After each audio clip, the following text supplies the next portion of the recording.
ஆன்மீக தமிழ் அன்பர்களே நண்பர்களே, உங்கள் அனைவருக்கும் தமிழ் யூடியூப் சேனலின் இனிய தமிழ் வணக்கம்.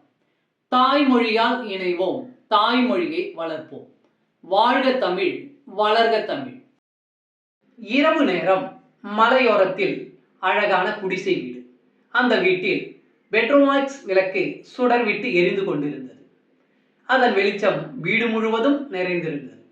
விளக்கை சுற்றி விட்டில் பூச்சிகளும் சிறு சிறு வண்டுகளும் பறந்து கொண்டிருந்தன.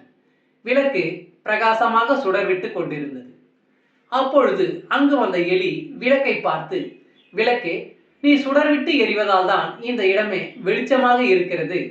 இதற்கு யார் காரணம் என்று கேட்டது.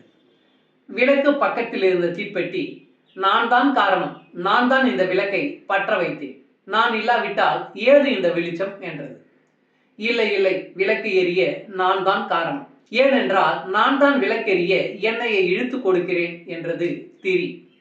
இதை கவனித்த எண்ணெய் சொன்னது, அது எப்படி? நான் இருந்தால் தானே உங்களுக்கு வேலை, விளக்கு எரிய நான் தானே முக்கியம், எனவே விளக்கு எரிய நான் தான் காரணம் என்று அதட்டலாகவே கூறியது. சும்மா பிதற்றாதீர்கள், நீங்கள் எல்லாம் நிற்பதற்கு நான் தான் உதவுகிறேன், நான் இல்லாவிட்டால் எண்ணெய் வழிந்துவிடும், அப்புறம் எப்படி விளக்கு எரியும்? உங்கள் எல்லோரையும் தாங்கி நிற்பது நான் தான், எனவே விளக்கு எரிய நான் தான் காரணம் என்றது குடுவை. இப்படி எல்லாருமே விளக்கு எரிய நான் தான் காரணம், நான் தான் காரணம் என்று சொல்ல எலி குழப்பம் அடைந்தது.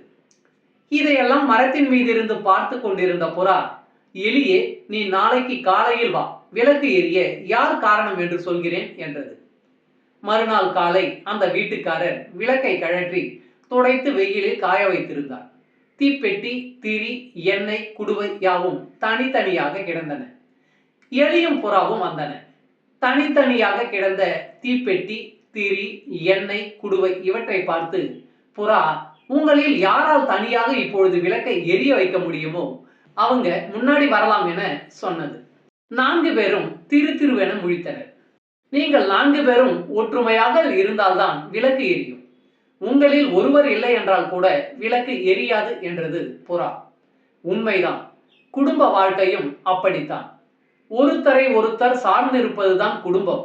அதற்கு ஒவ்வொருவரின் பங்களிப்புமே முக்கியமானது. என்னுடைய பங்களிப்பு தான் பெரியது என்ற அகங்காரம் வந்துவிட்டால் அது எல்லோரையும் பாதிக்கும். அம்மா, அப்பா, பாட்டி, தாத்தா, மகன், மகள், சகோதரன், சகோதரி என ஒவ்வொருவரும் தத்தம் பொறுப்பில் இருக்கும் கடமைகளை இருமாப்பில்லாமல் செய்தாலே போதும், குடும்பம் தழைக்கும், நிம்மதி கிடைக்கும். ஒருத்தருக்கொருத்தர் அனுசரித்து வாழ்வதே நிம்மதியான குடும்பம். குடும்பம் என்பது மக்களாட்சி போன்றது. அதில் ஒவ்வொருவரின் பங்களிப்பும் முக்கியமானது. அதனால் ஒவ்வொருவருமே தலைவர்களே. அன்பு ஆன்மீக தமிழ் அன்பர்களே நண்பர்களே, இவ்வீடியோ பதிவினை கேட்டு இன்புற்று ஆதரவு அளித்த அனைத்து தமிழ் உள்ளங்களுக்கும் எங்கள் உள்ளம் கனிந்த நன்றி. மேலும் இப்பதிவு உங்களுக்கு பிடித்திருந்தால் லைக் மற்றும் ஷேர் செய்தும், இதுவரை இந்த சேனலுக்கு நீங்கள் சப்ஸ்கிரைப் செய்யவில்லை என்றால் சப்ஸ்கிரைப் செய்து பெல் பட்டனையும் அழுத்தி ஆதரவு அளிக்கவும் அன்புடன் கேட்டுக்கொள்கிறோம். மிக்க நன்றி. அடுத்த பதிவில் உங்களை விரைவில் சந்திக்கும் வரை உங்களிடமிருந்து விடை பெறுவது தமிழ் யூடியூப் சேனல்.